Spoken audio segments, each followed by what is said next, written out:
Hello વિદ્યાર્થી મિત્રો, સ્વાગત છે આપ સર્વ વિદ્યાર્થી મિત્રોનો આપ સર્વની એક જ માત્ર યુટ્યુબ ચેનલ આરએફની મોજ એફઆની મોજ યુટ્યુબ ચેનલ પર આજે આપણે ધોરણ 10 સામાજિક વિજ્ઞાન પ્રશ્ન બેંક જોઈશું. ઓગસ્ટ 2024ના રોજ જે લેવાની છે. સમાવિષ્ટ પ્રકરણ છે 3, 4, 9 અને 10, તારીખ 22/8/2024. વિભાગ એ જોઈ લઈએ. નીચે આપેલ પ્રશ્નના માગ્યા મુજબ ઉત્તર આપો. દરેકનો એક ગુણ યોગ્ય જોડકા જોડો. કોઈ પણ બે જોડકા તમારા શિક્ષક તમને પૂછવાના છે.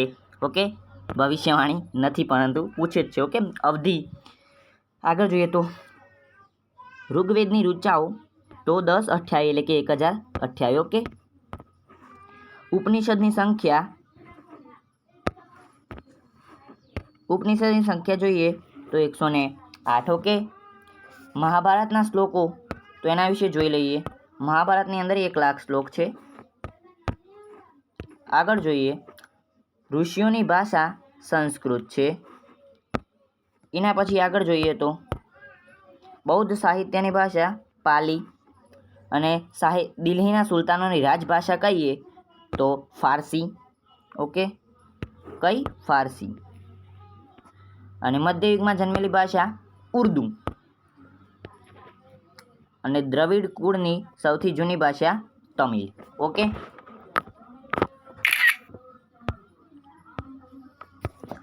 આગળ જોઈએ, નીચેના પ્રશ્નોના 1-2 શબ્દોમાં ઉત્તર લખો. જંગલોનું નષ્ટ થવું એટલે નિર્વનીકરણ. ગુજરાતમાં આવેલું એકમાત્ર જીવારક્ષિત ક્ષેત્ર કયું છે? તો જે કચ્છની અંદર આવેલું છે, કચ્છ જીવારક્ષિત ક્ષેત્ર. ઓકે, હેણોત્રો પ્રાણીની ઓળખ કઈ રીતે કહી શકાય છે? તો એના પદચિહ્નો એટલે કે તારા પગના ચિહ્નોથી. ઓકે, એક સમયે ડુગાંગ ગુજરાતના કયા દરિયા કિનારે જોવા મળતું હતું? ડુગાંગ નામનું જે પ્રાણી હતું એ ગુજરાતના કયા દરિયા કિનારે જોવા મળતું હતું? ઓકે, એ તમારી રીતે શોધવાનું છે. કયા રાજ્યના સમુદ્ર તટે સમુદ્રી કાચબા ઈંડા મૂકવા આવે છે?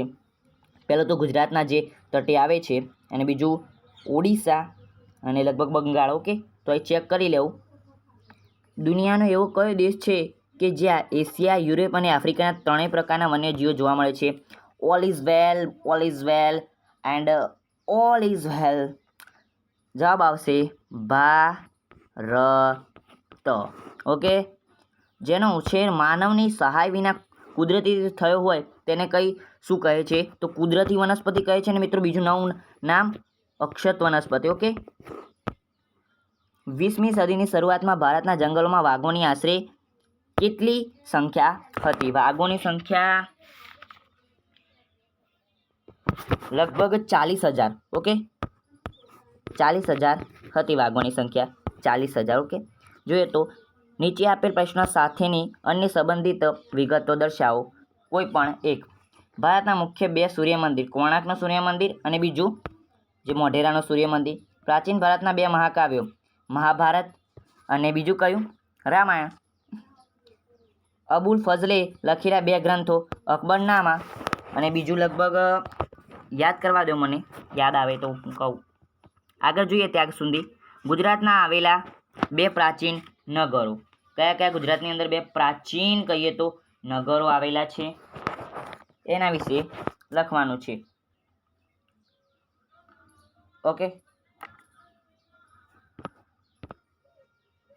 ઓકે મિત્રો, તો અહીંયા અકબરનામા અને બીજું આઈને અકબરી. ઓકે, આઈને અકબરી એ લખ્યા હતા. અને ગુજરાતના અંદર 2 પ્રાચીન નગરો કયા આવેલા છે એ પણ હું તમને કહી દઉં. ઓકે, તો ગુજરાતની અંદર 2 પ્રાચીન નગરોની અંદર સમાવેશ કોનો થાય છે? ઓકે, લોથલ તો ખરું જ, એના સિવાય છે ધોળાવીરા. ઓકે, જે ભુજથી 140 કિલોમીટર દૂર જે આવેલું છે, ભચાઉ તાલુકો, એના રણની અંદર ખદીર બેટ આવેલો છે, ત્યાં આવેલું છે. ઓકે, ખાલી જગ્યા પૂરો. કોઈ પણ એક. લોથલ અમદાવાદ જિલ્લાના ધોળકા તાલુકામાં આવેલ છે. તે ધોળકા તાલુકામાં ભોગાવો અને ખાલી જગ્યા 2 નદીઓના વચ્ચે આવેલ છે. કઈ 2 નદીઓના વચ્ચે? જે આ લોથલ છે એ આવેલું છે. તો જવાબ આવશે સાબરમતી. સાબરમતી નદી અને ભોગાવો વચ્ચે આવેલું છે. આ પ્રકારની ખેતીમાં વૃક્ષોને કાપીને સળગાવીને જમીન સાફ કરીને ત્યાં ખેતી કરે છે. અને જમીનને ફળદ્રુપતા ઘટતા વિસ્તારો છોડી દઈને બીજી જગ્યાએ આ જ રીતે ખેતી શરૂ કરવામાં આવે છે, જેને કહે છે સ્થળાંતરિત ખેતી. ઓકે, આ ફેરફાર ખેતી મિત્રો પણ આવી છે. થોડી તમને ભટકાવવા માટે એ સેમ જેવા ઓપ્શન મૂકી શકે છે, પરંતુ આપણે જે જવાબ આવતો હોય એ જ લખવાનો રહેશે. ઓકે. રોટલી, ભાખરી, સેવ, શીરો, લાપસી, લાડુ, સુખડી, પાવ, પૂરી, કેક, બિસ્કિટ વગેરે અનેક વાનગીઓ બને છે. આથી જ ખાલી જગ્યા અનાજનો રાજા ગણાય છે. ઘઉં એ અનાજનો રાજા ગણાય છે. ઓકે. આગળ જોઈએ તો ચિત્તો ભારતના જંગલોમાંથી સંપૂર્ણ નામશેષ થયેલ છે. હાલ તે કુદરતી આવાસમાં માત્ર ખાલી જગ્યા ખંડમાં જોવા મળે છે, તો આફ્રિકા. જોઈ લઈએ આગળ વિભાગ બી જોઈએ. 1 થી 10 પ્રશ્નોમાંથી કોઈ પણ 3 પ્રશ્નોના આશરે 15 થી 35 પ્રશ્નો શબ્દોમાં જવાબ આપો. મને ઓળખો. અહીં વૃક્ષોને હાનિ પહોંચાડ્યા સિવાય લાકડા વીણવાની અને પશુચરાણની સ્થાનિક લોકોને છૂટ આપવામાં આવે છે. કયા જંગલો આવશે મિત્રો? જે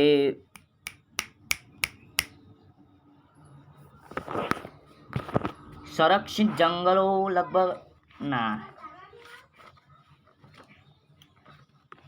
જંગલોની અંદર કયા જંગલો આવશે એ તમારે કહેવાના છો કે અત્યારે આપણે કહી દઈએ. એના અંદર જવાબ હશે સંરક્ષિત જંગલો. ઓકે. મેં કીધું તેમ મને કુદરતનો સફાઈ કામદાર કહે છે. ગિદ્ધ. સંકલ્પના લખો. અભયારણ્ય કોને કહેવામાં આવે છે? તો કોઈ નિશ્ચિત જાતિ અથવા તો પ્રજાતિ કહીએ ને એના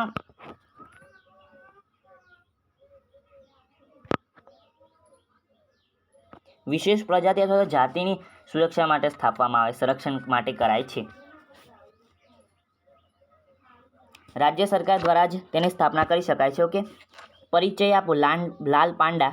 ગુજરાતમાં આવેલા મુખ્ય જૈન મંદિરો, દેરાસરોની યાદી બનાવો. ખંભાલેડા ગુફા વિશે માહિતી આપો. ગુજરાતમાં આવેલી મુખ્ય વાવો કઈ કઈ છે?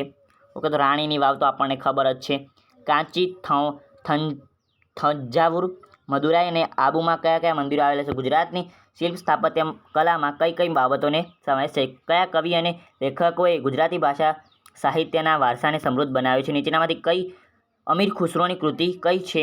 શોધીને લખો. એ તમારે લખવાનું છે. ઓકે. આગળ જોઈ લઈએ. વિભાગ સી જોઈએ.